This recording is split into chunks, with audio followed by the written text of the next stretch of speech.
Nas profundezas do vazio, onde a luz das galáxias se reduz a uma poeira luminosa e distante, viaja a Ícaros. Ela não é apenas uma máquina, mas o ápice da ambição de uma civilização que ousou acreditar que poderia conquistar o infinito. O seu casco é forjado em ligas que desafiam a degradação atômica, e o seu motor, um coração pulsante de antimatéria, empurra a estrutura a velocidades que fariam os próprios deuses da antiguidade recuarem com inveja. 99,9% da velocidade da luz. A bordo, o silêncio deveria ser absoluto. Não há ar para carregar o som. Não há planetas para criar marés gravitacionais. Não há asteroides errantes nesta estrada desolada entre os aglomerados de galáxias. A Ícaros navega pelo que os mapas estelares chamam de Grande Vazio, uma extensão de nada que separa as ilhas de matéria do universo. Para os ocupantes em estase criogênica, o tempo parou, dilatado pela relatividade de Einstein, transformando séculos externos em meros instantes de sono. Mas, para a fuselagem da nave, a realidade é muito mais violenta. De repente, os sensores externos, projetados para detectar a mais sutil flutuação quântica, começam a gritar. Não há nenhum objeto no radar. O espaço à frente está, segundo todas as definições convencionais, vazio. No entanto, a proa da Ícaros começa a brilhar. Primeiro, é um vermelho suave, como o aquecimento de um ferro em uma forja. Mas rapidamente a cor muda, subindo a escala espectral para um branco cegante e, finalmente, para um violeta invisível e mortal. A nave não está colidindo com rochas ou gás. Ela está colidindo com a própria história do universo.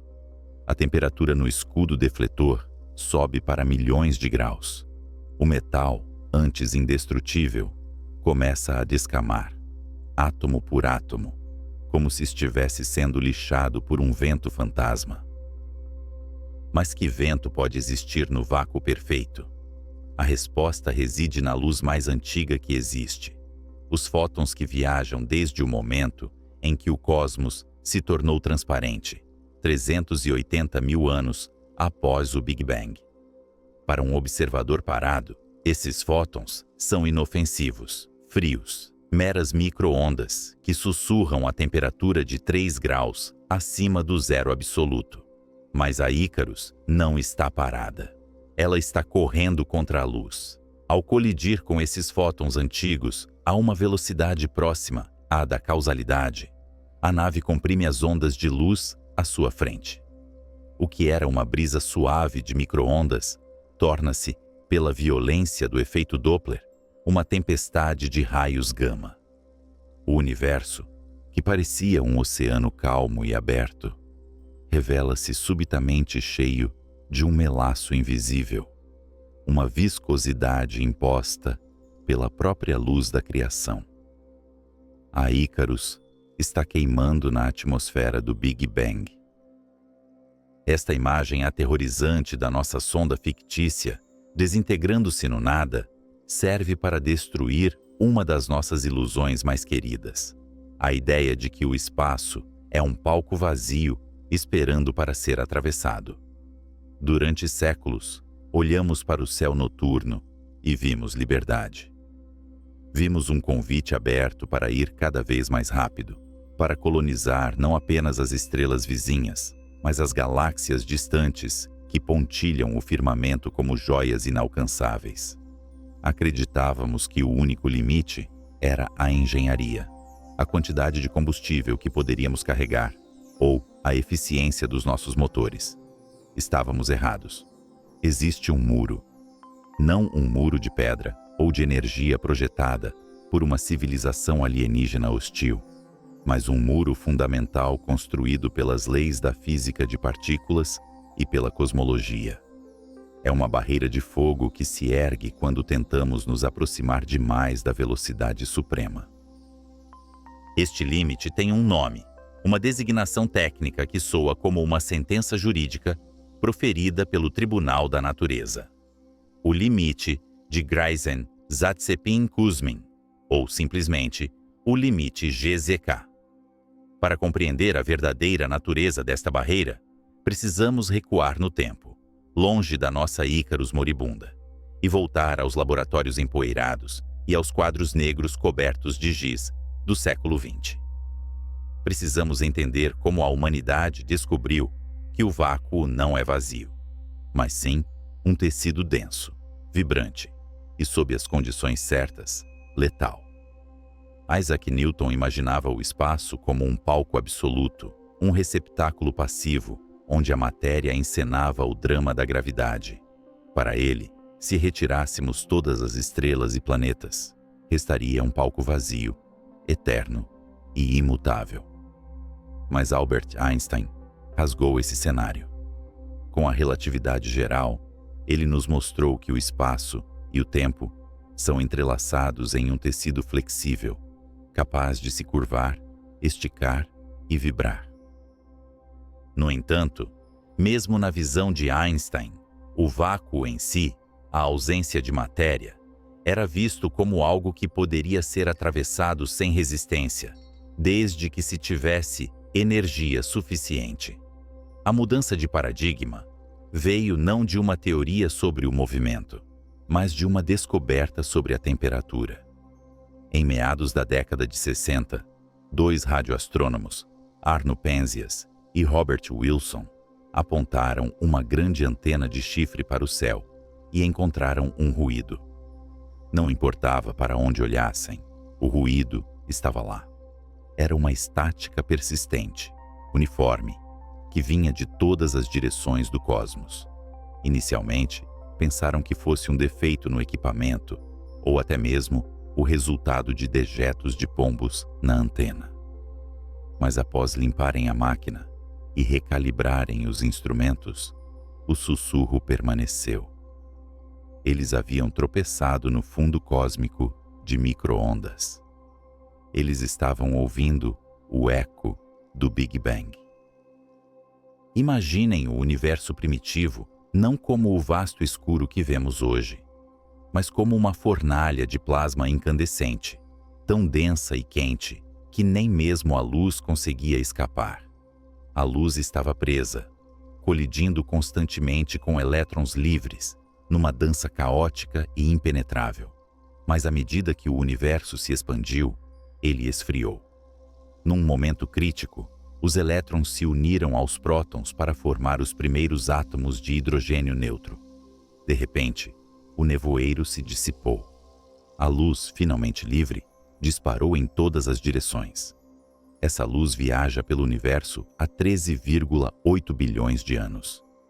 Com a expansão do espaço, o comprimento de onda dessa luz foi esticado. O que começou como um brilho de raios gama e luz visível foi puxado, como uma sanfona, até se tornar as frias e inofensivas micro-ondas que Penzias e Wilson detectaram. Hoje, estima-se que existam cerca de 400 desses fótons antigos em cada centímetro cúbico de espaço vazio. 400 fantasmas de luz em cada cubo de açúcar de vácuo. Para nós, que nos movemos a velocidades patéticas em comparação com a luz, estes fótons são imperceptíveis. Eles atravessam nossos corpos e nossas naves como se não estivéssemos lá. Mas a física muda drasticamente quando nos aproximamos do limite de velocidade cósmica. Voltemos a Ícaros. À medida que a nave acelera, a relatividade especial dita que o tempo a bordo desacelera e o espaço à frente se contrai. Mas há outro efeito, uma consequência da interação da nave com a luz que vem em sua direção. É o efeito Doppler, o mesmo fenômeno que faz o som de uma ambulância parecer mais agudo quando ela se aproxima de nós. Para Ícaros, que viaja quase à velocidade da luz, os fótons do fundo cósmico de micro-ondas que vem de frente não parecem mais micro-ondas. O seu comprimento de onda é esmagado, comprimido impiedosamente. A frequência aumenta, a energia aumenta. O que era um banho morno de radiação fóssil transforma-se num bombardeio de raios gama de alta energia. É aqui que a tragédia da nossa viagem interestelar se revela. O espaço não está vazio. Ele está cheio de minas terrestres feitas de luz. E quanto mais rápido você viaja, mais sensível se torna o detonador. Em 1966, 3 físicos teóricos, Kenneth Greisen, nos Estados Unidos, e Georgy Zatsepin e Vadim Kuzmin, na União Soviética, calcularam, independentemente, as consequências desta interação. Eles não estavam pensando em naves espaciais na época, mas em raios cósmicos. Raios cósmicos são partículas subatômicas, principalmente prótons, que viajam pelo universo a velocidades alucinantes, aceleradas por eventos cataclísmicos como explosões de supernovas ou os jatos de buracos negros supermassivos. Estes físicos perceberam algo profundo. Se um próton viajar rápido o suficiente, ele verá os fótons do fundo cósmico de micro-ondas como raios gama tão energéticos que uma colisão se torna inevitável. Quando esse próton colide com o fóton, a energia do impacto é suficiente para criar novas partículas, chamadas pions. A criação de um pion não é gratuita. O universo cobra um imposto. A energia para criar essa nova partícula deve vir de algum lugar, e ela vem da energia cinética do próton viajante. O próton perde velocidade. Ele é freado. É como se um carro de corrida subitamente tivesse que arar um campo de lama. Greisen, Zatsepin e Kuzmin calcularam que existe um limite máximo de energia que um raio cósmico pode manter se viajar por longas distâncias. Acima de um certo limiar de energia, cerca de 50 hexaelectronvolts, o universo torna-se opaco para a partícula. O atrito com a luz fóssil drena a sua energia até que ela caia abaixo desse limite. Este é o limite GZK. É a velocidade terminal do cosmos para a matéria hadrônica. Agora, apliquem isso a Ícaros. A nave não é um único próton. É uma catedral complexa de átomos, moléculas, polímeros e metais. Mas a física é impiedosa e escala com a complexidade.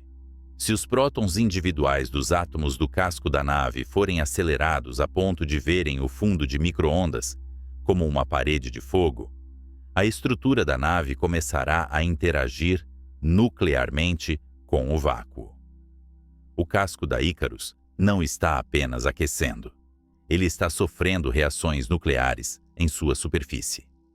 Os núcleos dos átomos que compõem a blindagem estão sendo bombardeados por fótons, que, no referencial da nave, possuem energia suficiente para despedaçar prótons e nêutrons. A nave está sendo comida viva pela luz mansa que permeia o universo. Isso impõe um paradoxo cruel à nossa sonhada exploração intergaláctica. Para alcançar as galáxias distantes em um tempo de vida humano, precisamos viajar muito próximo da velocidade da luz, pois as distâncias são incomensuráveis. Andrômeda, nossa vizinha galáctica mais próxima, está a 2,5 milhões de anos-luz de distância. Mesmo a velocidade da luz, a viagem levaria 2,5 milhões de anos para quem ficou na Terra. Para os tripulantes, graças à dilatação do tempo, a viagem poderia durar apenas alguns anos ou meses, se a velocidade fosse suficientemente próxima de C. Mas aqui reside a armadilha. Para encurtar a viagem subjetiva, devemos aumentar a velocidade. Ao aumentar a velocidade, aumentamos o efeito Doppler sobre o fundo de micro-ondas. Ao aumentarmos esse efeito, transformamos o vácuo em um incinerador. O universo nos dá uma escolha impossível: viajar devagar e morrer de velhice antes de chegar a qualquer lugar, ou viajar rápido e ser desintegrado pela própria estrutura do espaço. A visão da Ícaros se desfazendo não é apenas uma falha de engenharia. É uma demonstração de que o universo pode não ter sido feito para ser atravessado. Somos criaturas que evoluíram em um poço gravitacional tranquilo, orbitando uma estrela estável, acostumados a velocidades que são uma fração risível da velocidade da luz. Quando tentamos sair do nosso berço e cruzar o abismo, descobrimos que o abismo tem textura. E não é apenas a radiação de fundo. O espaço está permeado por outras entidades fantasmas, neutrinos, relíquias de reações nucleares estelares e do próprio Big Bang, fluem pelo cosmos em rios invisíveis. Matéria escura, a substância misteriosa que mantém as galáxias unidas, forma uma teia cósmica através da qual devemos navegar. A velocidades relativísticas, cada grão de poeira interestelar atinge com a força de uma bomba atômica tática. No entanto, o limite GZK é o mais poético e o mais definitivo dos obstáculos. Ele nos diz que o passado do universo, a luz do seu nascimento, atua como o guarda do seu futuro. A luz fóssil impede que qualquer matéria viaje demasiado rápido por demasiado tempo. É como se o Big Bang estendesse a sua mão através de eras para segurar qualquer um que tente fugir dos limites locais do seu aglomerado de galáxias. Enquanto a Ícaros se desintegra, transformando-se numa chuva de partículas elementares que se dispersam no vazio, somos forçados a confrontar a nossa insignificância. Construímos telescópios para ver o limite do universo observável, mas as leis da física construíram uma cerca ao redor do nosso quintal. Podemos ver a vastidão, podemos calcular a sua idade, podemos até entender a sua origem, mas tocá-la, viajar até ela, isso requer uma negociação com as forças fundamentais que talvez nunca possamos vencer. Mas a história da ciência é a história de encontrar portas onde apenas pareciam existir paredes. O limite GZK é uma barreira absoluta para a viagem através do espaço convencional, usando propulsão convencional. Ele define o fim da estrada para a força bruta. Se quisermos ir além, se quisermos sobreviver à morte térmica do nosso próprio sistema solar e espalhar a consciência pelo cosmos, teremos que parar de pensar em como nos movemos através do espaço e começar a pensar em como o próprio espaço se move. A Ícaros falhou porque tentou lutar contra o oceano. Talvez o segredo não seja nadar mais rápido, mas aprender a dobrar a água. Enquanto os destroços da nossa nave imaginária esfriam e se juntam à poeira intergaláctica, uma nova pergunta surge das cinzas dessa destruição teórica. Se não podemos atravessar o espaço rápido o suficiente devido a essa parede de fogo, existe alguma maneira de trapacear a geometria? Poderíamos nós, algum dia, não viajar através do espaço, mas levar o espaço conosco? Ou, mais perturbador ainda, será que este limite serve um propósito? Será que estamos em quarentena? A resposta a estas perguntas exige que mergulhemos ainda mais fundo, para além da luz e da matéria, em direção à própria estrutura do espaço-tempo e aos monstros gravitacionais que nele habitam. O que acontece quando a gravidade se torna tão intensa que nem a luz escapa? O que podemos aprender com os devoradores de mundos sobre como burlar as regras de trânsito do cosmos? Imagine uma colina tranquila em Holmdel, Nova Jersey. O ano é 1965 e o mundo humano está agitado com a batida do rock and roll e o medo latente de uma aniquilação nuclear. Mas ali, naquele cume verdejante, dois homens estão preocupados com algo muito mais trivial. Arno Penzias e Robert Wilson sobem na estrutura colossal de uma antena de chifre, uma gigantesca orelha de alumínio apontada para os céus, armados não com instrumentos de alta precisão, mas com escovas e panos de limpeza. Eles estão caçando pombos. A dupla de radioastrônomos estava convencida de que o culpado pelo ruído incessante em seus dados era o resultado biológico daquelas aves aninhadas no interior da antena. Havia um zumbido constante, um chiado estático que se recusava a desaparecer. Não importava para onde apontassem o receptor. Eles limparam a antena, expulsaram os pombos e verificaram cada circuito elétrico. Mas o som persistia. Era um sussurro uniforme, vindo de todas as direções, de dia e de noite, indiferente à rotação da Terra ou à posição do Sol. O que eles ouviam não era o defeito de uma máquina, nem a sujeira deixada pela vida terrestre. Sem saberem, Penzias e Wilson estavam escutando o som mais antigo da existência. Aquele chiado era o eco agonizante do próprio Big Bang, a radiação cósmica de fundo em micro-ondas. Era a luz remanescente do momento em que o universo esfriou o suficiente para se tornar transparente, permitindo que os fótons viajassem livremente pelo cosmos. Eles haviam tropeçado na prova irrefutável de nossa origem ardente, mas a descoberta dessa radiação, que lhes renderia o prêmio Nobel, trazia consigo uma semente de confinamento. Enquanto a humanidade celebrava a confirmação de como tudo começou, a própria existência desse banho de luz primordial implicava em um limite severo sobre o quão longe e quão rápido a matéria poderia viajar.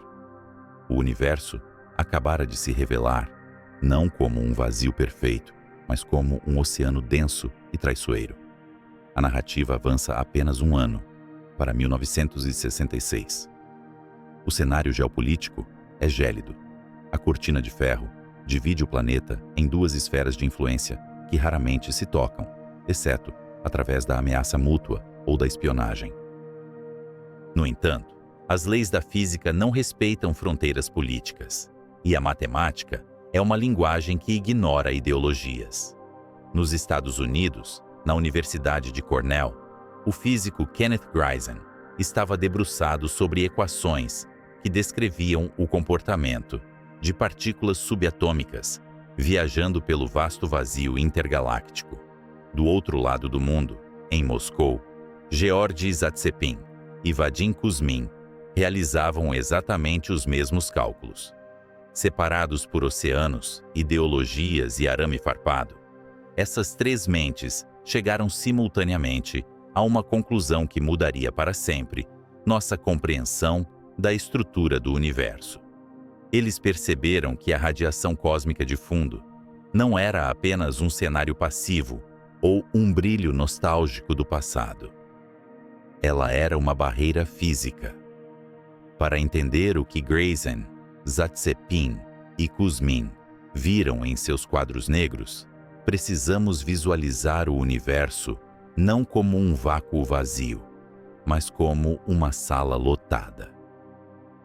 Imagine que o espaço intergaláctico está cheio de uma névoa fina, composta por esses fótons antigos descobertos em Nova Jersey. Para nós, movendo-nos a velocidades lentas e planetárias, essa névoa é imperceptível. Somos como um caminhante, andando calmamente através de uma brisa suave. Não sentimos resistência.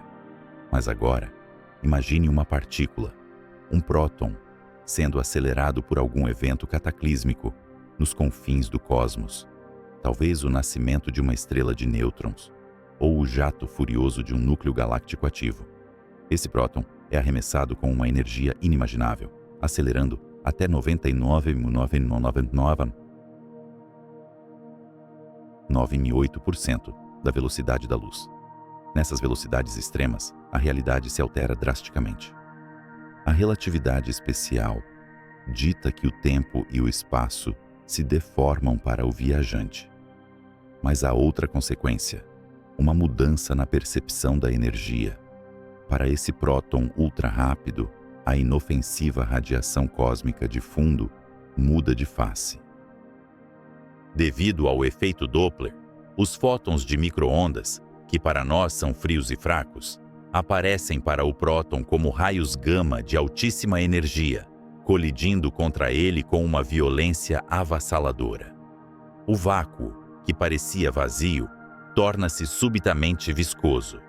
Torna-se um muro de fogo. Grayson, Zatsepin e Kuzmin calcularam o momento exato dessa catástrofe microscópica. Quando a energia do próton atinge um limiar específico, conhecido hoje como o corte GZK, a colisão entre o próton e um fóton da radiação de fundo torna-se inevitável e destrutiva. A energia do impacto é tão alta que novas partículas são criadas a partir do nada. Ocorre uma ressonância, criando uma partícula instável, que rapidamente decai, emitindo um pion. O pion rouba uma fração significativa da energia cinética do próton. É como se um carro de corrida, ao tentar ultrapassar seu limite máximo, fosse subitamente atingido por um saco de cimento. O próton freia. Ele perde velocidade. E se ele tentar acelerar novamente, colidirá com outro fóton, perderá outro pion e será freado mais uma vez. É um atrito cósmico. O universo possui uma resistência do ar em escala galáctica, composta pela própria luz da criação. Isso significa que existe um horizonte máximo para os raios cósmicos de ultra alta energia. Qualquer partícula carregada que viaje distâncias superiores a 50 milhões de parsecs, cerca de 160 milhões de anos-luz, terá sua energia drenada até cair abaixo desse limite crítico. As fontes mais distantes e poderosas do universo estão, portanto, ocultas de nós nesse espectro de energia. Somos cegos para os monstros que habitam o cosmos profundo, pois suas mensagens de alta energia são abafadas pelo sussurro do Big Bang antes de chegarem à Terra. A descoberta do limite GZTK foi um balde de água fria na esperança de uma física sem fronteiras. Ela sugeriu que o espaço não é um condutor perfeito. Ele é opaco. Ele impõe um teto de vidro sobre a violência que pode transitar entre galáxias. Para os físicos da Guerra Fria, havia uma ironia poética nessa descoberta. Enquanto suas nações construíam defesas, antimísseis e radares para detectar ameaças vindas do outro lado do globo, eles descobriram que o próprio universo possuía seu sistema de defesa, uma quarentena automática que impede que projéteis subatômicos viajem indefinidamente com energia infinita. O cosmos revelou-se menos como um vazio infinito e mais como uma teia densa, onde cada centímetro cúbico está preenchido por 400 fótons relíquias, guardiões silenciosos que patrulham o vácuo. Nada escapa ao toque dessa luz antiga. Mesmo a partícula mais solitária, viajando através do abismo entre aglomerados de galáxias, deve pagar o pedágio imposto pela termodinâmica do universo primitivo. Essa realização trouxe uma nova camada de complexidade à nossa solidão. Não estamos apenas isolados pelas vastas distâncias do espaço e pela finitude da velocidade da luz. Estamos isolados pela estrutura energética do vácuo. Se quiséssemos, hipoteticamente, usar essas partículas como sondas para entender o universo distante, ou pior, se uma civilização avançada tentasse usá-las para sinalização ou propulsão, elas encontrariam essa barreira intransponível. O universo torna-se local. O que acontece em um superaglomerado distante, energeticamente falando, fica naquele superaglomerado. A elegância brutal do limite GZK reside na sua simplicidade. Não requer novas forças ou dimensões extras. É apenas a consequência inevitável de duas verdades fundamentais colidindo: a onipresença da luz do Big Bang e as regras da relatividade restrita. É a prova de que o passado do universo, aquela luz de 13,8 bilhões de anos atrás, ainda dita as regras do presente, agindo como um éter fantasmagórico que arrasta qualquer coisa que tente correr rápido demais. Enquanto Penzias e Wilson limpavam sua antena, pensando estar removendo sujeira, eles estavam, na verdade, tocando as paredes da nossa prisão. E enquanto Grayson, Zatsepin e Kuzmin rabiscavam seus papéis em 1966, eles estavam desenhando as grades. Mas se o universo impõe um limite de velocidade através do atrito com a luz, o que isso significa para a matéria macroscópica? O que isso significa para uma nave, uma arca, construída por mãos humanas ou alienígenas, tentando cruzar o abismo? Se um único próton é despedaçado pela radiação de fundo ao atingir energias extremas, o que aconteceria com o casco de uma espaçonave, composto por trilhões de prótons, navegando contra essa tempestade de radiação? A física que impede um raio cósmico de cruzar o universo é a mesma física que dita o destino final de qualquer viajante interestelar ambicioso. O limite GZK não é apenas uma curiosidade sobre partículas, é um aviso sobre a viabilidade de viagens galácticas em velocidades relativísticas. O atrito do vácuo não perdoa, e aqui reside o paradoxo perturbador que começava a se formar na mente dos físicos teóricos no final do século XX. Para explorar as estrelas, precisamos de velocidade. Para ter velocidade, precisamos de energia. Mas quanto mais energia injetamos para vencer a distância, mais o próprio tecido do universo resiste, transformando a luz inofensiva em uma barreira mortal. Será que o universo foi desenhado para manter suas civilizações isoladas, presas em suas ilhas galácticas, proibidas de se tocarem pelo vasto oceano de radiação que permeia tudo? Ou será que existe uma maneira de contornar essa fricção cósmica? Um caminho que não envolve lutar contra a correnteza de fótons, mas talvez deslizar por baixo dela? Imagine um motorista solitário em uma estrada infinita e escura. A noite é silenciosa e uma chuva fina, quase imperceptível, começa a cair sobre o para-brisa. A 10 km por hora, as gotas são apenas toques suaves, carícias líquidas que mal perturbam a visão. Mas o motorista decide acelerar. O pé pressiona o acelerador contra o assoalho e a máquina responde. A 100 km por hora, a chuva tamborila com urgência. A 1000 km por hora, a água atingiria o vidro com a força de pedras. Agora, imagine que este veículo pudesse desafiar as leis da inércia e acelerar para frações significativas da velocidade da luz. Aquela névoa suave, aquelas gotículas inofensivas suspensas no ar, deixariam de ser água. Pela pura violência do impacto cinético, cada gota se transformaria em uma ogiva nuclear, detonando contra a fuselagem. O ar, antes etéreo, tornar-se-ia uma parede de concreto impenetrável.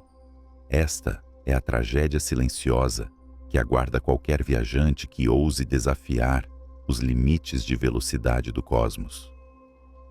Não estamos falando de naves de ficção científica, mas dos viajantes mais resilientes e comuns do universo, os prótons.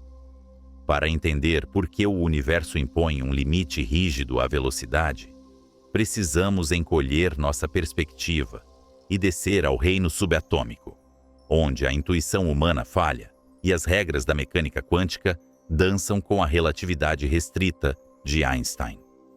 Até agora, observamos o limite Grayson-Zatsepin-Kuzmin como uma barreira abstrata, uma linha desenhada na areia cósmica. Mas o que acontece fisicamente nessa fronteira não é uma lei burocrática. É um massacre violento e inevitável. Considere o próton, uma partícula carregada de orgulho, viajando através do vazio intergaláctico. Do ponto de vista de um observador na Terra, o espaço entre as galáxias parece o vácuo perfeito, o nada absoluto. Mas sabemos que o nada não existe. O universo está permeado pelas cinzas do Big Bang, o fundo cósmico de micro-ondas. São fótons antigos, fantasmas de luz que esfriaram ao longo de 13 bilhões de anos até se tornarem uma radiação fraca e onipresente, com uma temperatura gélida de apenas 2,7 Kelvin. Para um objeto parado ou movendo-se lentamente, como a nossa galáxia, esse mar de fótons é inofensivo, uma brisa suave que mal se nota. Mas a relatividade nos ensina que a realidade depende de quem observa. Vamos nos transportar para o referencial do próton ultra-energético. Enquanto ele rasga o tecido do espaço a 99,9, seguido de 29% da velocidade da luz, a geometria do universo se altera drasticamente ao seu redor.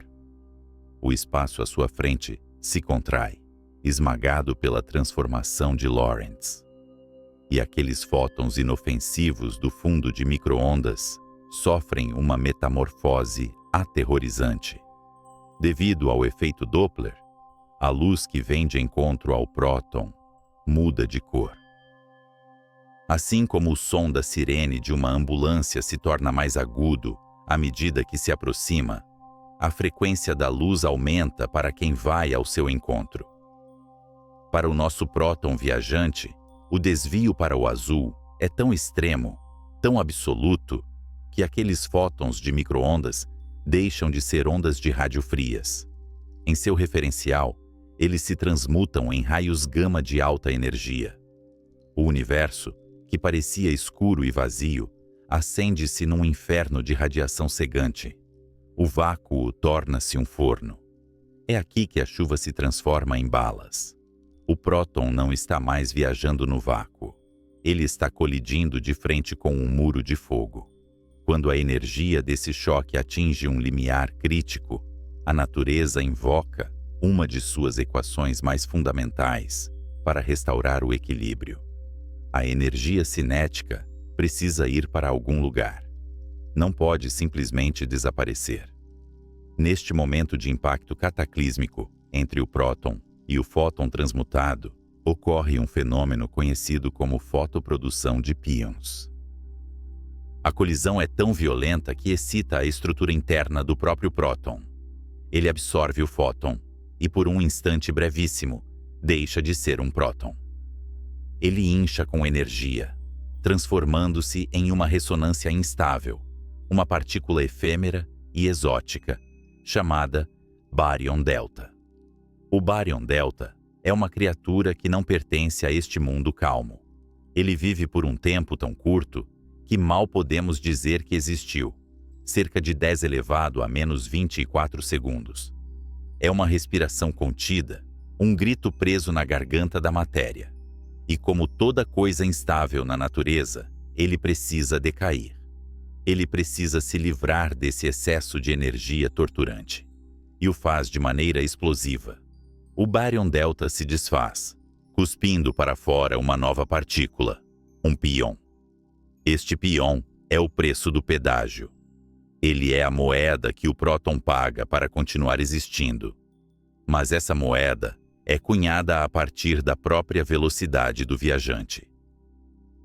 Ao ejetar o pion, o próton original, ou o nêutron resultante do decaimento, perde uma fração colossal de sua energia cinética. Imagine um corredor de maratona que, a cada passo, é obrigado a arrancar um pedaço do próprio corpo e jogá-lo para trás. O próton sangra energia. Ele desacelera. E o processo se repete. Enquanto sua velocidade for alta o suficiente para ver o fundo de micro-ondas como raios gama, ele continuará colidindo. Continuará criando bárions delta. Continuará expelindo pions e sangrando velocidade, até que finalmente ele se submeta.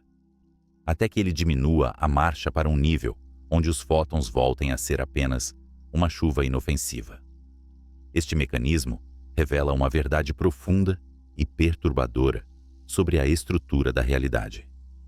O espaço não é um palco passivo onde a matéria atua. O espaço é um fluido viscoso. Em escalas cosmológicas e velocidades relativísticas, o vácuo se comporta como um melaço espesso. Ele resiste ao movimento extremo. Ele impõe uma taxa de atrito fundamental que nenhuma engenharia, nenhuma propulsão avançada e nenhuma vontade de explorar pode superar apenas com força bruta.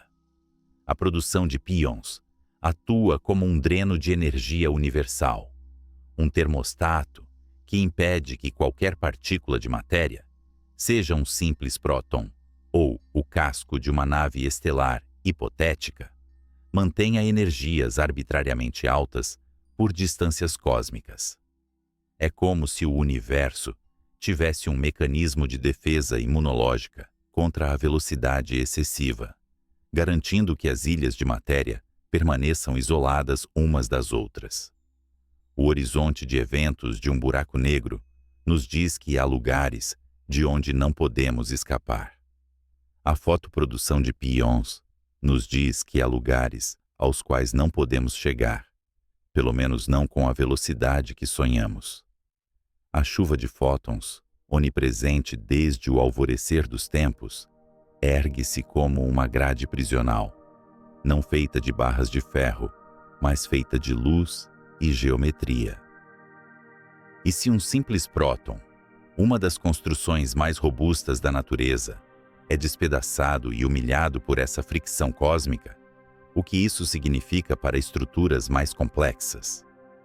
O que isso significa para nós, criaturas feitas de átomos frágeis, sonhando em atravessar o abismo entre as galáxias?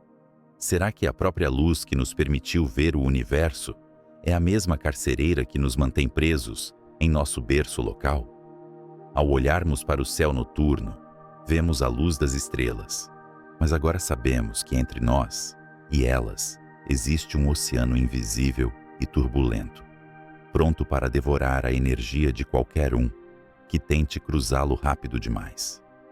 A viscosidade do espaço-tempo não é apenas uma curiosidade teórica, é o atrito que desgasta os sonhos de conquista intergaláctica. E, no entanto, a perda de energia do próton é apenas o primeiro sintoma de uma doença muito maior que aflige o conceito de viagem espacial. Pois se a matéria não pode viajar rápido, talvez a informação possa? Ou será que estamos condenados ao silêncio eterno? O deserto ocidental de Utah é um lugar onde o silêncio possui peso. É uma vastidão árida, uma bacia geográfica, onde o tempo parece ter evaporado, junto com os antigos lagos que ali existiam. Naquela noite de 15 de outubro de 1991, o céu sobre o campo de testes de Dugway estava límpido, uma cúpula de veludo negro perfurada por estrelas que brilhavam com a indiferença fria de eras passadas. Em terra, uma coleção de espelhos estranhos, voltados para o céu como oferendas mecânicas, aguardava. Eram os detectores do experimento Olho de Mosca, sentinelas eletrônicas projetadas para observar não a luz das estrelas, mas os fantasmas invisíveis que chovem sobre nossas cabeças. O universo é um lugar barulhento, mas a maior parte desse ruído escapa aos nossos sentidos limitados. Estamos imersos em um bombardeio constante. Contudo, naquela noite específica, algo diferente se aproximava da Terra. Não era apenas mais um raio cósmico, um daqueles prótons viajantes que o Sol cospe em seus dias de fúria, ou que restos de supernovas distantes lançam através do abismo.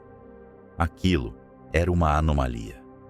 Era um mensageiro de uma violência tão extrema que desafiava a própria arquitetura da física que havíamos construído com tanto cuidado. A partícula viajava sozinha. Havia cruzado o vazio intergaláctico por milhões, talvez bilhões de anos. Em seu referencial de tempo, a viagem durara apenas um instante. uma respiração suspensa, graças à dilatação temporal extrema imposta pela sua velocidade. Ela rasgou o topo da atmosfera terrestre, não como uma pedra caindo em um lago, mas como um projétil divino, perfurando a realidade. Quando colidiu com o primeiro núcleo de um átomo de nitrogênio na alta atmosfera, a catástrofe resultante foi invisível, a olho nu. Mas para os sensores do olho de mosca, o céu se iluminou. A colisão desencadeou uma cascata de partículas secundárias, um chuveiro de bilhões de fragmentos subatômicos chovendo em direção ao solo do deserto, excitando as moléculas de ar que, em sua agonia energética, emitiram um brilho fluorescente ultravioleta. Os computadores no solo registraram o evento. Os dados eram tão absurdos que a primeira reação dos cientistas foi assumir um erro de calibração, uma falha no sistema, um ruído eletrônico. Mas os números eram teimosos. A reconstrução da trajetória e da energia daquela única partícula revelou algo que não deveria existir. Nós a chamamos de partícula, ó meu Deus. O nome não é técnico, é visceral. É a única resposta humana possível diante de um número que zomba da nossa compreensão de escala. Aquela única partícula subatômica, um mero próton, carregava consigo uma energia de 300 exaelectronvolts. Para compreender a insanidade desse número, precisamos abandonar a escala quântica e olhar para o mundo macroscópico. Imagine uma bola de beisebol profissional, pesada, sólida, costurada em couro. Agora imagine um arremessador de elite lançando essa bola a quase 100 km por hora. O impacto dessa bola na luva do apanhador, o estalo, o calor, a força cinética capaz de quebrar um dedo, tudo isso estava contido em um único ponto subatômico, bilhões de vezes menor que a ponta de uma agulha. Era um tijolo caindo do céu, mas concentrado na escala de um núcleo atômico. Naquele momento, no deserto de Utah, a física teórica encontrou um paradoxo encarnado. A existência dessa partícula violava as regras de trânsito do universo que havíamos acabado de aceitar como imutáveis. Como vimos anteriormente, o cosmos não é um vácuo perfeito. Ele é preenchido pelo brilho fóssil do Big Bang, aquele oceano de fótons de micro-ondas que permeia tudo.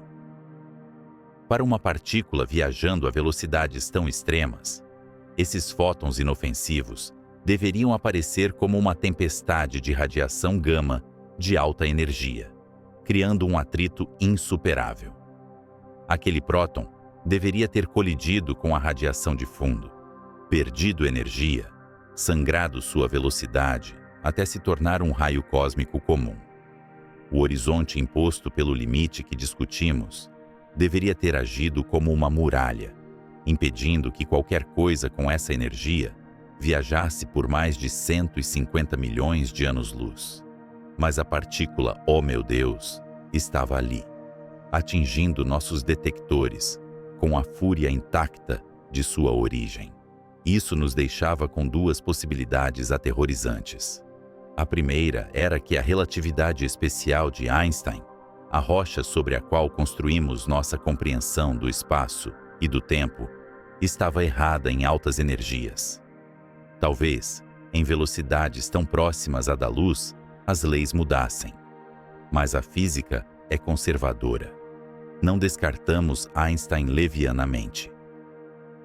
A segunda possibilidade, e a que começou a assombrar os astrofísicos, era que a fonte daquela partícula não estava do outro lado do universo visível. Se a partícula não podia viajar longas distâncias sem perder energia, então o monstro que a criou precisava estar perto, perigosamente perto. Isso mudou a natureza da nossa busca. Não estávamos mais olhando para o fim dos tempos, ou para a borda do universo observável. Estávamos olhando para o nosso próprio quintal cósmico, para a nossa vizinhança local. em busca de um acelerador de partículas de proporções galácticas. Para acelerar um próton, a energia de uma bola de beisebol em movimento, não basta uma supernova. A explosão de uma estrela, por mais titânica que seja, não possui o campo magnético nem a escala de tempo necessária para chicotear uma partícula até esse frenesi. Precisamos de algo maior. Precisamos de motores que operam na escala de constelações inteiras. A suspeita recaiu sobre os núcleos galácticos ativos. São os corações pulsantes de galáxias distantes, onde buracos negros, supermassivos, com a massa de bilhões de sóis, devoram matéria em um banquete frenético. O gás e a poeira, ao girarem para o esquecimento, aquecem-se e geram campos magnéticos retorcidos, que funcionam como estilingues cósmicos, lançando jatos de plasma a distâncias que há não galáxias inteiras. Se a partícula, ó meu Deus, veio de um desses monstros, ela deve ter surfado na onda de choque de um jato relativístico, ganhando energia a cada passagem pelos campos magnéticos turbulentos, como uma bola de pinball presa entre batedores celestiais, até ser cuspida no vazio intergaláctico em direção à Via Láctea. Mas aqui, o mistério se aprofunda. Quando olhamos para a direção de onde a partícula veio, na constelação de Perseu, não encontramos nenhum candidato óbvio dentro do limite de distância permitido. O espaço naquela direção parece vazio de monstros capazes desse feito. Isso nos obriga a considerar a arquitetura invisível do espaço entre as galáxias. O universo é permeado por campos magnéticos tênues, teias de aranha de força que se estendem pelo vazio. Uma partícula carregada, como um próton, não viaja em linha reta. Ela é desviada, curvada, torcida por esses campos magnéticos. A trajetória da partícula, ó meu Deus, pode ter sido tão contorcida que sua origem aparente é uma ilusão. Ela pode ter vindo de qualquer direção, tendo feito curvas fechadas no espaço intergaláctico antes de nos atingir. É como tentar adivinhar a posição de um atirador de elite em uma sala de espelhos durante um terremoto. O projétil chegou, o dano foi feito, mas o cano da arma está escondido na névoa magnética do cosmos. No entanto, a existência dessa partícula sugere que nossa vizinhança local é mais violenta do que imaginávamos. Candidatos surgem nas listas de suspeitos. A galáxia Centaurus A, uma radiogaláxia ativa a meros 12 milhões de anos-luz de nós, possui um buraco negro central, que está, neste exato momento, devorando matéria e lançando lóbulos de rádio gigantescos no espaço. Ou talvez a galáxia M87, na direção de Virgem, aquela mesma cujo buraco negro foi fotografado pela humanidade décadas depois. Esses são os dragões que vivem logo além da colina. Se um desses aceleradores cósmicos estiver apontado, mesmo que ligeiramente na nossa direção, estamos na linha de fogo de uma artilharia que faz nossas armas nucleares parecerem estalos de dedos. A detecção de 1991 não foi um evento isolado. Nos anos seguintes, construímos observatórios ainda maiores. O Observatório Pierre Auger, espalhado pelos pampas argentinos, cobrindo uma área do tamanho de uma metrópole, com tanques de água pura, esperando pelo flash azul da radiação Cherenkov, e o Telescope Array, vigiando o hemisfério norte. E eles encontraram mais. Não muitas, mas o suficiente para confirmar que a partícula, ó meu Deus, não foi um erro. O céu está gotejando essas energias impossíveis. Existe uma ironia poética aqui. Passamos o século XX tentando construir máquinas na Terra para esmagar átomos com cada vez mais força. O grande colisor de Hadrons, nossa catedral da ciência subterrânea, é uma maravilha da engenharia. Mas a colisão mais energética que conseguimos produzir em Genebra é dezenas de milhões de vezes mais fraca do que a energia que a natureza lançou casualmente sobre o deserto de Utah naquela noite de outubro. O universo opera em uma escala de violência que torna nossa engenharia humilde. Nós somos crianças, brincando com ímãs, enquanto tempestades elétricas varrem o horizonte. A implicação para a nossa esperança de viagem intergaláctica é sombria.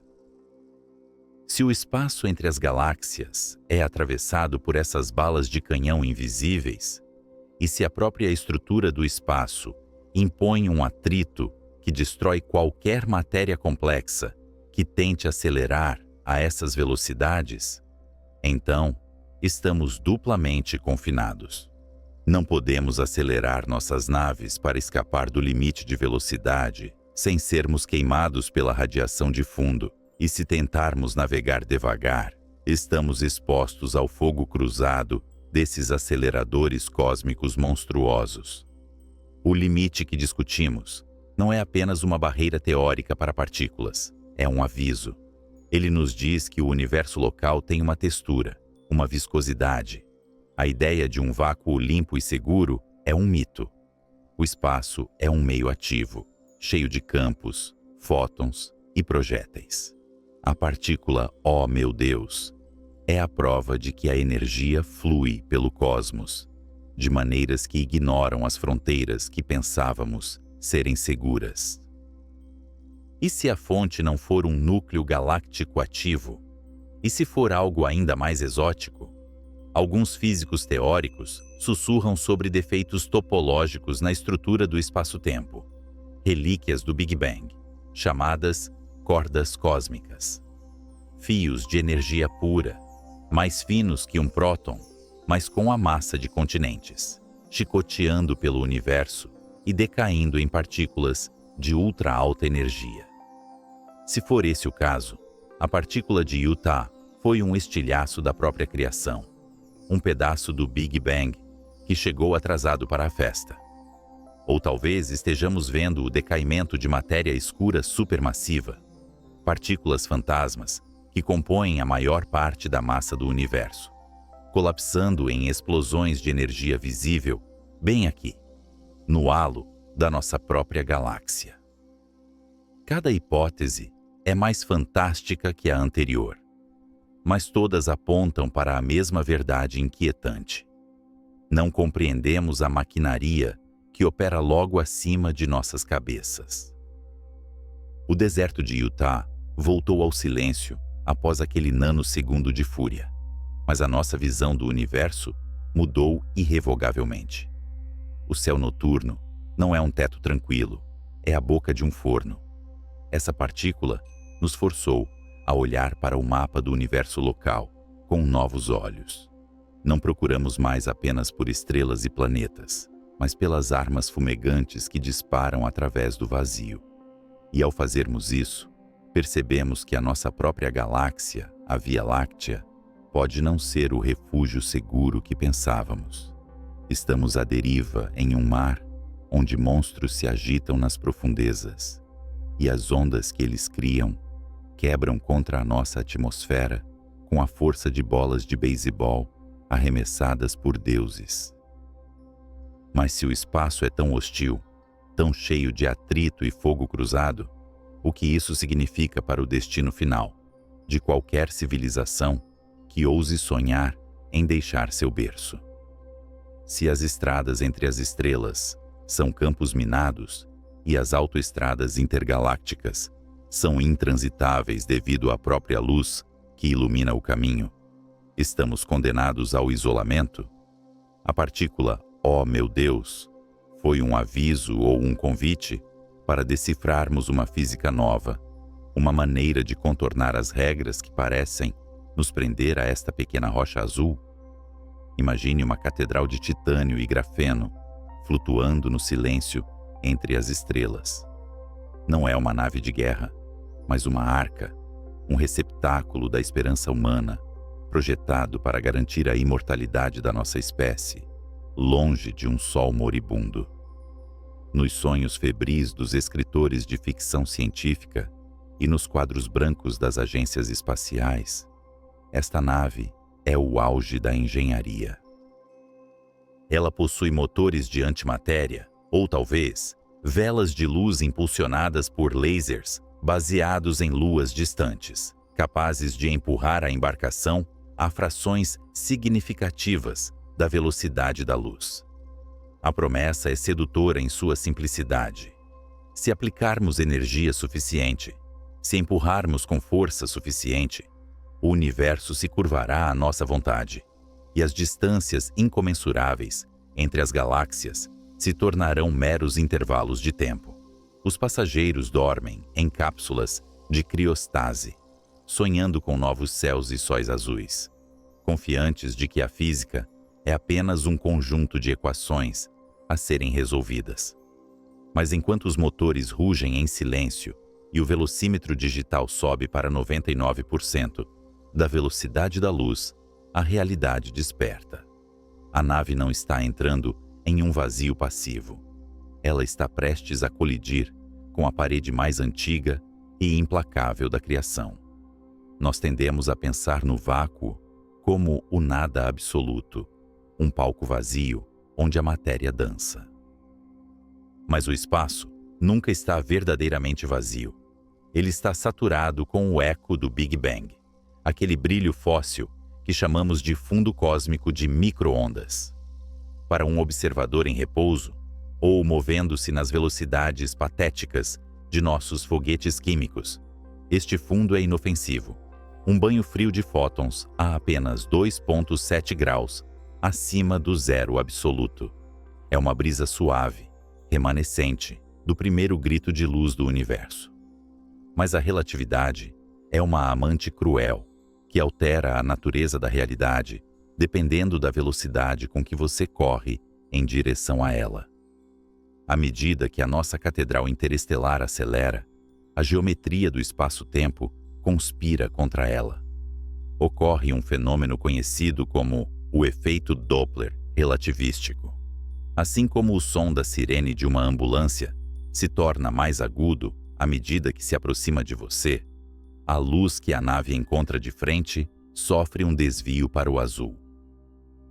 O comprimento de onda desses fótons antigos e preguiçosos é comprimido, esmagado pela velocidade furiosa da nave. A 99,9% da velocidade da luz, o universo à frente da nave deixa de ser escuro. O fundo cósmico de micro-ondas, antes invisível a olho nu, desloca-se para o espectro visível. O vazio começa a brilhar com uma luminescência fantasmagórica. Se o navegador pudesse olhar para fora sem proteção, veria o abismo acender-se como um amanhecer perpétuo. Mas a nave continua a acelerar, perseguindo o sonho de alcançar a galáxia de Andrômeda em tempo de vida humano. E é aqui que a armadilha se fecha. Quando a velocidade se aproxima perigosamente do limite da luz, aquele banho de micro-ondas inofensivo transforma-se em uma tempestade de raios X e, finalmente, em raios gama. Para a estrutura da nave, o vácuo deixa de ser um vazio e torna-se um fluido viscoso, abrasivo e letal. A nave não está mais voando. Ela está sendo jateada por um feixe de radiação de alta energia que abrange todo o céu à sua frente. Esta é a aplicação prática e aterrorizante das leis de Grayson-Zatsepin-Kuzmin. O que aprendemos sobre prótons isolados, sofrendo resistência cósmica, aplica-se com igual ferocidade a qualquer objeto macroscópico que ouse desafiar a velocidade causal do universo. A proa da nave começa a aquecer. Não há atmosfera para criar atrito aerodinâmico, mas há o atrito da luz. Cada centímetro quadrado do casco frontal está colidindo com trilhões de fótons por segundo. E devido à velocidade da nave, cada um desses fótons carrega a energia de uma bala nuclear microscópica.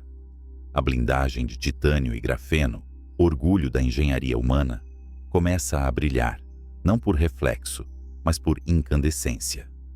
Os átomos da estrutura são excitados, ionizados e arrancados de suas redes cristalinas. A nave está, literalmente, erodindo contra a luz. O cenário torna-se um pesadelo termodinâmico. O sistema de resfriamento da nave luta contra uma fonte de calor que não vem dos motores, mas do próprio ambiente. Para dissipar o calor, a nave precisaria irradiá-lo, mas ela está voando para dentro de uma fornalha de radiação gama, criada pelo seu próprio movimento. O equilíbrio térmico é quebrado. A temperatura interna sobe inexoravelmente. Mas o calor é o menor dos problemas. A radiação gama é penetrante. Ela ignora as camadas externas do casco e atravessa a nave como se fosse feita de névoa. Dentro das cápsulas de criostase, onde os colonos dormem, o bombardeio começa. O DNA, a biblioteca sagrada da vida, que a missão pretendia preservar, é fragmentado. As ligações químicas são rompidas. As estruturas celulares são transformadas em uma sopa ionizada. Mesmo que a nave chegasse ao destino, ela não transportaria humanos, mas cadáveres estéreis, preservados em gelo e envenenados pela própria velocidade que buscavam dominar. Além da biologia, a eletrônica sucumbe. Os processadores quânticos e os circuitos de navegação são bombardeados por partículas secundárias geradas quando os raios gama colidem com o casco. Ocorre a produção de pares, onde a energia pura da colisão se converte em elétrons e pósitrons, criando chuvas de partículas dentro da sala de controle. Os cérebros artificiais da nave, cegos e lobotomizados pela radiação, falham. A nave torna-se um túmulo à deriva, um meteoro artificial brilhando intensamente enquanto se desintegra, não por falha de design, mas por violação das leis de trânsito cósmicas. Este é o paradoxo cruel da viagem intergaláctica relativística. Para cruzar o abismo entre as galáxias, em um tempo razoável para a tripulação, você precisa de velocidades extremas para aproveitar a dilatação do tempo. Você precisa que os milênios passem lá fora, enquanto apenas anos passam dentro da nave.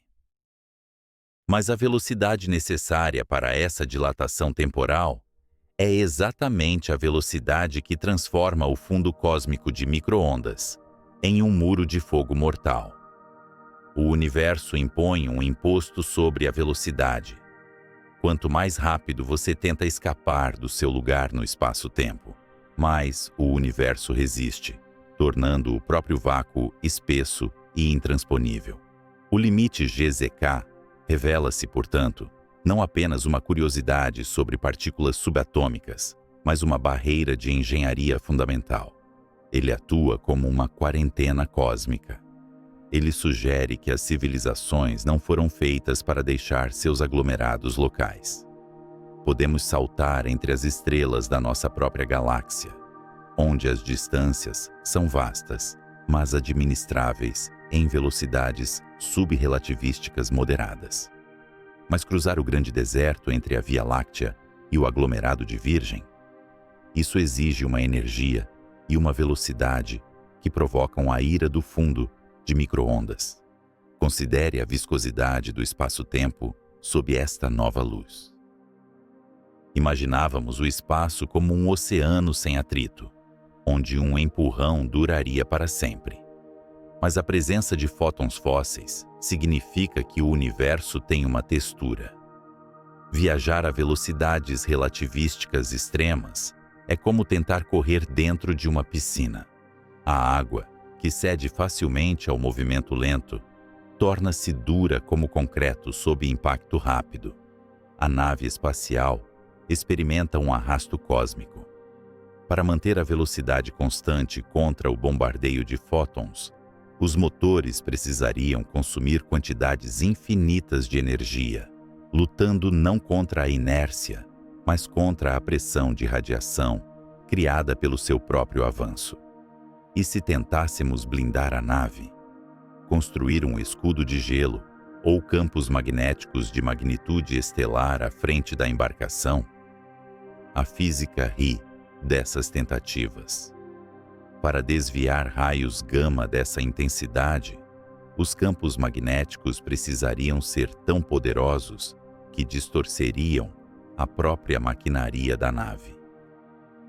Um escudo físico de matéria, como uma camada de água ou chumbo com quilômetros de espessura, apenas aumentaria a massa da nave, exigindo ainda mais energia para acelerar.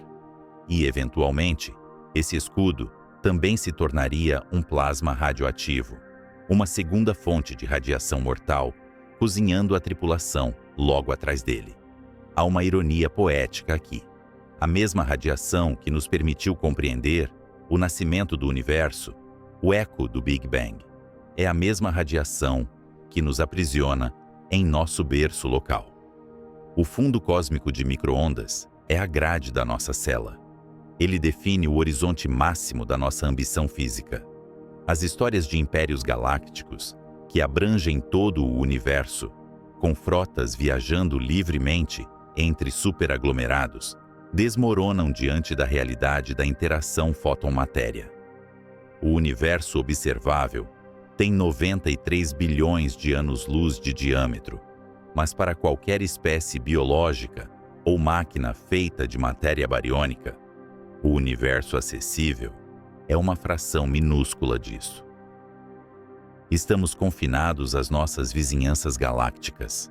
O limite GZK é o guardião das fronteiras, o grande filtro que impede que uma única civilização infecte a totalidade da criação. Ele garante o isolamento. Garante que as histórias de diferentes galáxias permaneçam desconectadas, evoluindo em silêncio, separadas por oceanos de radiação que queimam qualquer um que tente navegá-los com pressa. Isso nos força a reconsiderar o paradoxo de Fermi. Onde estão todos? Por que não vemos von Neumann probes, máquinas autorreplicantes, chegando de galáxias distantes? Talvez a resposta esteja na abrasão do vácuo, uma sonda viajando por milhões de anos entre galáxias, mesmo que não precise de suporte de vida, teria seus circuitos e sua estrutura molecular pulverizados pelo impacto contínuo contra o fundo de micro-ondas e a poeira intergaláctica. A erosão cósmica é inevitável. O espaço não preserva. O espaço mói.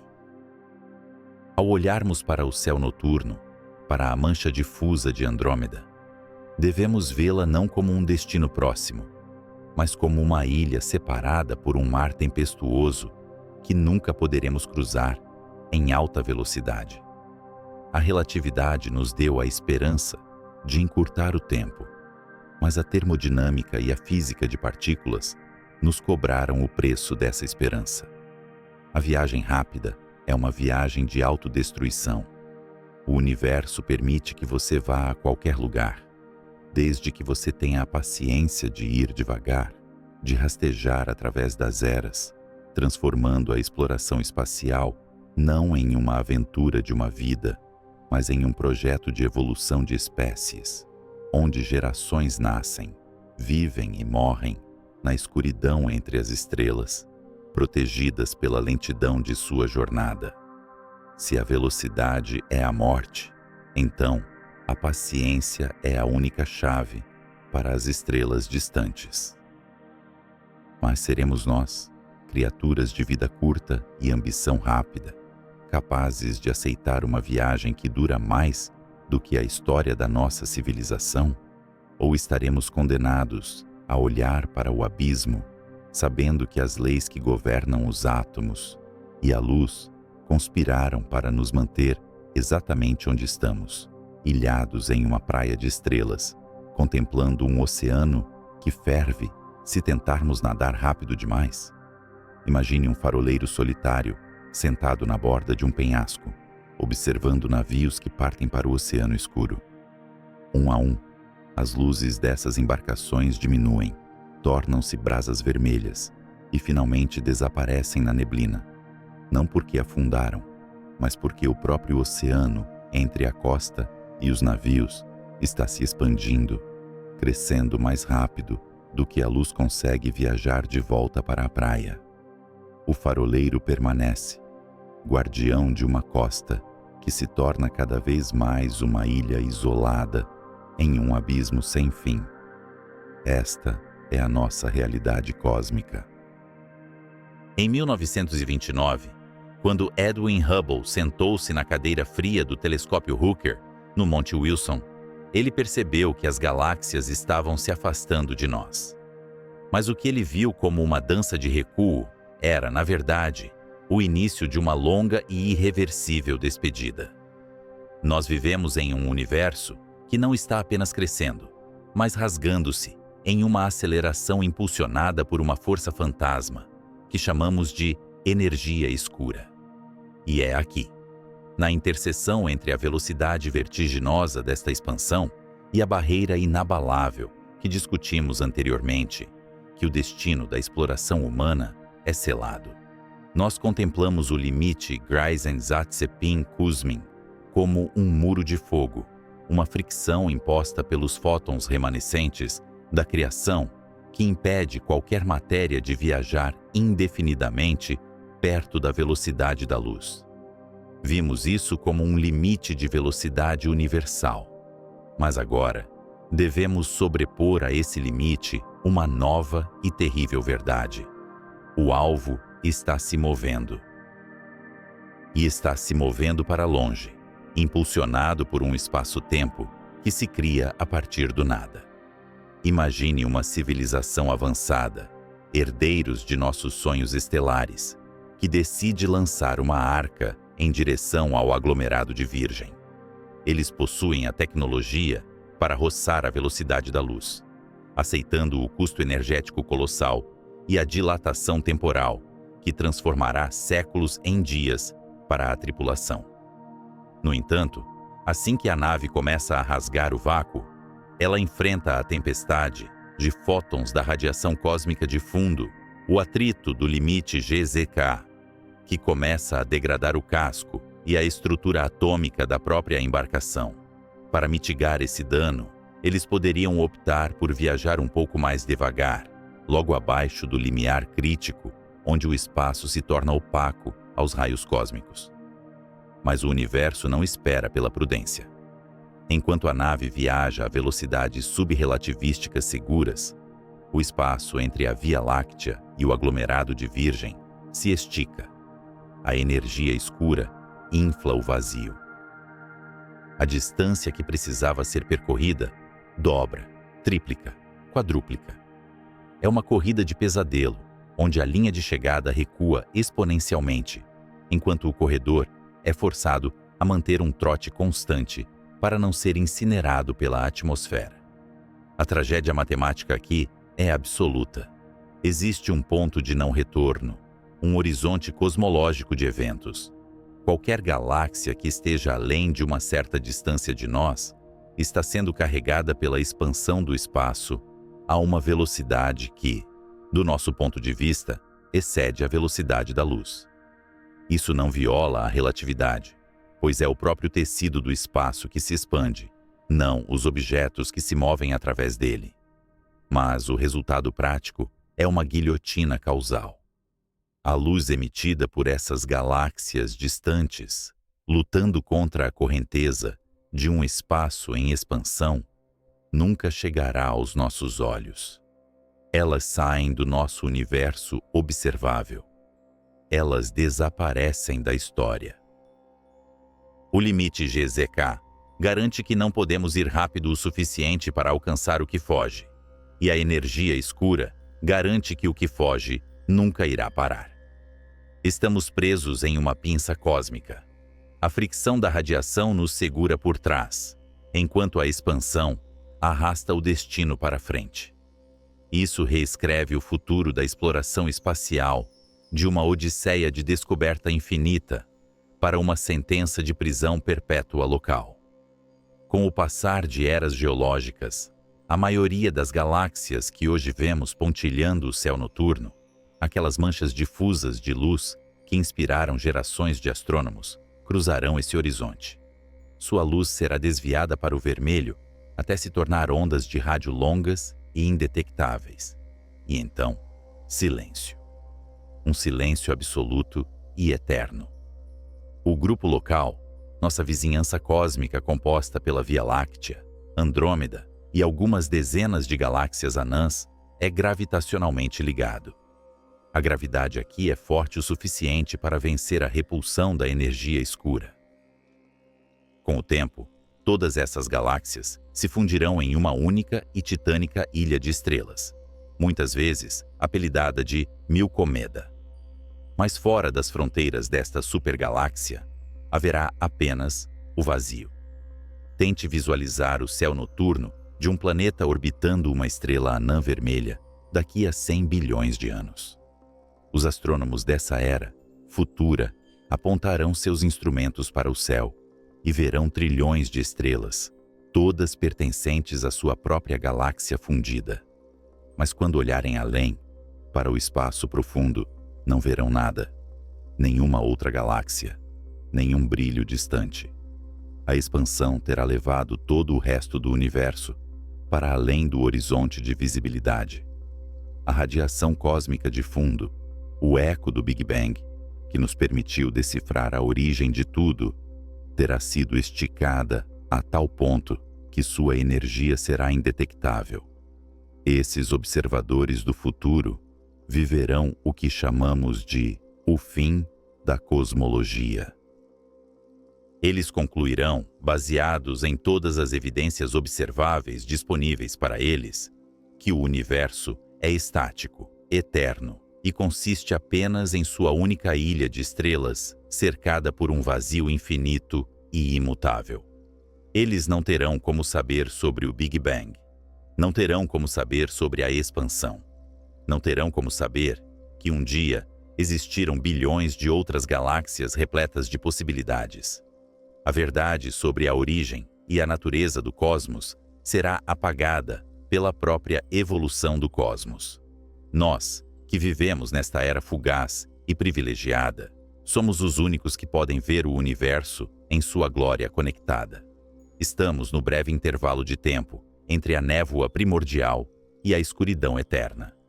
O limite GZK e a energia escura conspiram para criar uma quarentena intergaláctica. Nossas sondas e naves, por mais avançadas que se tornem, jamais poderão cruzar o abismo crescente entre os aglomerados de galáxias. Qualquer tentativa de travessia seria como uma formiga tentando cruzar um balão de borracha que está sendo inflado mais rápido do que ela pode caminhar. A formiga caminharia para sempre, mas o outro lado do balão estaria cada vez mais distante. A fricção do vácuo, imposta pela interação com os fótons antigos, age como as grades de nossa cela, e a energia escura é o carcereiro que empurra o mundo exterior para o esquecimento. A era da exploração intergaláctica termina antes mesmo de termos a chance de içar as velas. Estamos confinados à nossa ilha local, condenados a assistir enquanto as luzes das outras ilhas se apagam uma a uma, até que estejamos sozinhos no escuro. Essa perspectiva sombria nos força a reavaliar o significado de nossa presença aqui. Se a viagem para outros aglomerados é fisicamente impossível devido a essas barreiras fundamentais, então a nossa responsabilidade se volta para dentro. O nosso grupo local, a futura fusão de Andrômeda e Via Láctea, é tudo o que teremos. É um território vasto, contendo centenas de bilhões de sóis, mas é finito. A fronteira final não é o infinito. A fronteira final é o horizonte onde a luz deixa de nos alcançar. E assim, a física nos ensina a humildade através da grandiosidade. As mesmas leis que permitem que as estrelas brilhem também erguem muros intransponíveis. O atrito que queima partículas de alta energia é o mesmo mecanismo que define os limites de nosso império potencial. Não somos conquistadores de um infinito acessível. Somos náufragos em uma jangada de matéria luminosa, flutuando em um oceano que se torna cada vez mais vasto e cada vez mais vazio. Mas se o universo conspira para nos isolar, ele também nos dá um presente cruel e belo: a memória. Enquanto as galáxias distantes fogem para a sombra, nós ainda possuímos a luz que elas enviaram há bilhões de anos. Ainda podemos mapear o que um dia será invisível. A nossa missão, talvez a única que reste diante da inevitabilidade do limite GZK e da aceleração cósmica, é ser os arquivistas da realidade. Somos os olhos do universo em um momento único em que ele ainda pode ver a si mesmo. Com o tempo, a própria energia necessária para processar pensamentos e manter civilizações se tornará escassa. A entropia, a seta implacável do tempo, dita que todas as máquinas param, todas as estrelas morrem. Mas antes desse silêncio térmico, há o silêncio da distância. O isolamento precede a morte. O limite GZK é o primeiro aviso de que não somos onipotentes, de que o universo possui regras que não se curvam à nossa vontade de explorar. Naves geracionais, lançadas ao vazio intergaláctico, se tornariam tumbas flutuantes, corroídas pela radiação e derrotadas pela expansão, incapazes de alcançar portos que recuam mais rápido que a esperança. A física dita que devemos encontrar nosso destino aqui, entre os braços espirais que chamamos de lar, antes que eles se fechem sobre nós. Resta-nos perguntar o que faremos com o tempo que nos é dado nesta ilha de luz. Se não podemos tocar as galáxias distantes, se estamos destinados a perdê-las para o horizonte cosmológico, o valor de cada estrela que podemos alcançar, de cada planeta que podemos tocar dentro do nosso poço gravitacional local, torna-se incalculável. A convergência entre o limite de energia e a expansão do espaço não é apenas um fim, é uma definição de foco. Ela nos diz onde nossa história deve ser escrita. Enquanto olhamos para a escuridão que avança, percebemos que a verdadeira viagem nunca foi sobre conquistar o infinito, mas sobre compreender a finitude de nossa existência diante de um cenário que está ativamente apagando o palco. E se o futuro é um arquipélago de ilhas solitárias, à deriva no nada, então a luz que mantemos acesa, aqui, agora, é a coisa mais preciosa em todo o universo em expansão. Será que a consciência é apenas um breve clarão destinado a testemunhar o fechamento das cortinas? Roma, ano de 1600. Um homem magro e de olhar febril aguarda em uma masmorra fria perto do campo de Fiore. Giordano Bruno não cometeu crimes de sangue, mas ousou sonhar com o proibido. Enquanto seus inquisidores viam um firmamento fechado, uma cúpula de cristal pintada por divindades, Bruno via o infinito. Ele imaginou mundos sem fim, estrelas como outros sóis e uma vastidão que não se curvara aos limites da imaginação humana. Quando as chamas subiram para consumir seu corpo, sua mente já vagava por galáxias que ele jamais poderia nomear. Esta imagem do filósofo em chamas é a metáfora perfeita para a nossa condição cósmica atual. Nós somos Giordano Bruno. Através de nossos telescópios e equações, derrubamos as paredes da nossa prisão planetária. Nossas mentes, armadas com a matemática, viajam instantaneamente para a borda do universo observável, dissecando a composição de quasares e a dança de estrelas de nêutrons a bilhões de anos-luz de distância. Mas nossos corpos, esta carne frágil, feita de bárions e água, permanecem acorrentados à estaca. O fogo que nos ameaça não é aceso por inquisidores, mas pela própria estrutura do espaço. Durante toda esta jornada, exploramos as engrenagens da realidade e descobrimos que o universo possui um mecanismo de defesa contra a onipresença. O limite Greisen-Zatsepin-Kuzmin não é apenas uma barreira energética ou um cálculo sobre a interação de prótons com fótons da radiação cósmica de fundo. Ele é, em última análise, a grade da nossa cela. É o aviso silencioso da natureza de que a exploração física tem um horizonte intransponível, uma fronteira onde a energia cinética se converte em destruição pura. Imagine um arquipélago vasto e disperso em um oceano que se expande eternamente. Cada ilha é um aglomerado de galáxias, ilhas de luz e matéria unidas pela gravidade. Nós vivemos em uma dessas ilhas, o grupo local, onde a Via Láctea e Andrômeda dançam uma valsa lenta que terminará em fusão. Mas olhe para o horizonte. As outras ilhas estão se afastando. O espaço entre nós e o resto do cosmos não está apenas vazio, está crescendo, esticando-se, empurrando os vizinhos para além de nossa capacidade de alcance. Neste cenário de isolamento cósmico, o limite GZK atua como uma tempestade perpétua que circunda nossa ilha. Se tentarmos construir navios rápidos o suficiente para cruzar o abismo antes que as outras ilhas desapareçam na escuridão, a própria água do mar se torna fogo. O vácuo, que pensávamos ser o nada, revela-se cheio de uma radiação fóssil, os ecos do Big Bang, que para um viajante relativístico transformam-se em uma parede de raios gama mortais.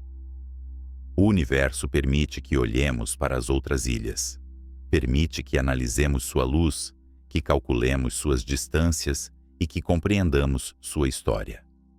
Mas proíbe estritamente que as toquem. Há uma ironia cruel e bela nesta dicotomia. A evolução nos dotou de um cérebro capaz de simular o infinito. Podemos escrever um número em um papel que excede a quantidade de átomos no universo. Podemos conceber geometrias em 11 dimensões e teorizar sobre o que ocorre atrás do horizonte de eventos de um buraco negro. Nossa mente é, por definição, um viajante sem massa, capaz de violar a velocidade da luz através da imaginação e da dedução lógica. Para o intelecto, o universo é um livro aberto, acessível e transparente. No entanto, a física impõe uma humildade brutal à matéria. Para ser algo, para ter massa, para existir como uma entidade biológica ou mecânica, é preciso submeter-se às regras de trânsito do espaço-tempo. E essas regras são claras. Você não pode estar em todos os lugares. A velocidade da luz é o limite da causalidade, a garantia de que o efeito vem depois da causa. O limite GZK é o executor dessa lei para a matéria macroscópica, que ousa desafiar a estagnação. Ele garante que nenhuma civilização, por mais avançada que seja, possa colonizar o cosmos inteiro em um tempo finito. Ele preserva a diversidade e o isolamento das ilhas galácticas, impedindo que um único império devore a história de todo o universo. Considere a tragédia do astrônomo moderno. Ele aponta seus instrumentos para o campo profundo do Hubble e vê milhares de galáxias, cada uma contendo bilhões de mundos. Ele sabe que lá, talvez, outras inteligências olhem de volta. Mas ele também sabe que essa luz partiu de sua fonte, quando a Terra ainda era rocha derretida. O que ele vê são fantasmas. E se decidíssemos ir até lá? Se reuníssemos toda a energia de nossa estrela para impulsionar uma nave? O atrito com os fótons antigos nos desintegraria muito antes de chegarmos à metade do caminho. O universo nos dá a visão, mas nos nega o tato. Isso nos força a uma reavaliação filosófica profunda do nosso propósito. Durante séculos, a narrativa do progresso humano foi a da conquista territorial. Cruzamos oceanos, escalamos montanhas, Plantamos bandeiras nos polos e deixamos pegadas na Lua. A ficção científica nos prometeu que este movimento continuaria linearmente, que o próximo passo seria Marte, depois Alpha Centauri, depois a galáxia e, finalmente, o universo. Mas a física fundamental sugere que essa era de expansão física tem um teto rígido. O universo não é um território a ser conquistado, mas uma biblioteca a ser lida. O limite GZK, portanto, não é um erro de design ou um obstáculo a ser superado por uma engenharia mais inteligente. Ele é uma característica fundamental da arquitetura da realidade. Ele define a escala da nossa existência. Somos criaturas do grupo local. Nosso destino físico está entrelaçado com a Via Láctea e suas vizinhas imediatas. O resto do universo é um cenário, um pano de fundo majestoso que existe para ser compreendido, não possuído. Essa realização pode parecer claustrofóbica para uma espécie viciada em fronteiras, mas há uma liberdade oculta nela. Se não podemos conquistar o infinito horizontalmente, viajando através do espaço, devemos conquistá-lo verticalmente, mergulhando na profundidade da compreensão. A fronteira final não é uma coordenada distante onde uma nave pode pousar, mas a complexidade da própria matéria e da consciência que a observa.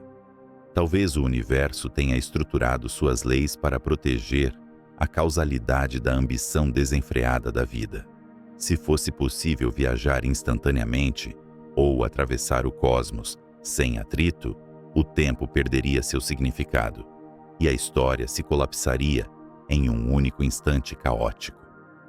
A viscosidade do espaço, a resistência que o vácuo oferece à velocidade extrema, é o que permite que as coisas aconteçam em sequência, que haja um passado distinto de um futuro.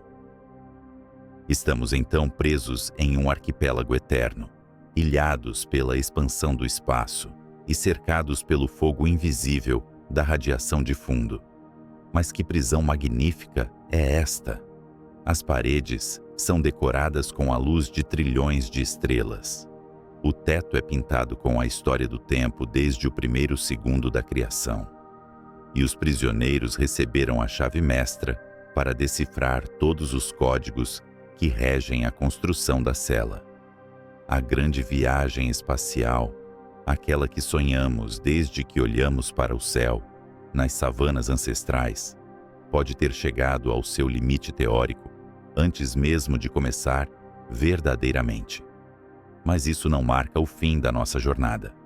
Marca o momento em que a humanidade deixa de ser uma criança correndo pelo quintal e se torna um adulto sentado em contemplação, percebendo que a verdadeira vastidão não está na distância que se pode percorrer, mas na profundidade do que se pode entender. O limite de GZK é o guardião final.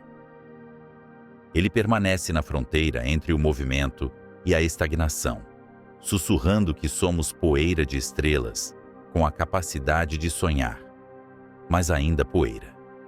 E enquanto olhamos para a escuridão entre as galáxias, sabendo que nunca a atravessaremos, resta-nos a pergunta mais inquietante de todas.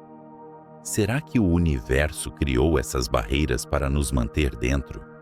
Ou para manter algo mais aterrorizante fora?